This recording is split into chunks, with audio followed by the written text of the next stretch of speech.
اللہ تعالیٰ سے حیا کیجیے۔ فون ایک بڑی نعمت ہے، لیکن اس کا غلط استعمال گناہوں کی طرف لے جاتا ہے۔ موبائل میں حرام اور فحش چیزیں دیکھنا دل کو سیاہ اور ایمان کو کمزور کرتا ہے۔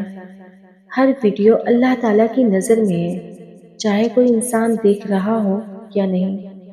گناہ دل پر سیاہ دھبا چھوڑ جاتا ہے اور مسلسل گناہ دل کو سخت کر دیتا ہے۔ نیکی انسان کے دل کو روشن کرتی ہے، جبکہ گناہ اس روشنی کو کم کر دیتا ہے۔ اصل تقویٰ یہ ہے کہ انسان اکیلے میں بھی اللہ سے ڈرے اور گناہوں سے بچے۔ اپنے فون کو نیکی، علم اور ذکر الہی کے لیے استعمال کریں۔ قیامت کے دن کچھ لوگ نیک اعمال کے باوجود خسارے میں ہوں گے، کیونکہ وہ تنہائی میں اللہ کی نافرمانی کرتے تھے۔ کیا ہم ان لوگوں میں سے تو نہیں جو چھپ کر اللہ کی نافرمانی کرتے ہیں؟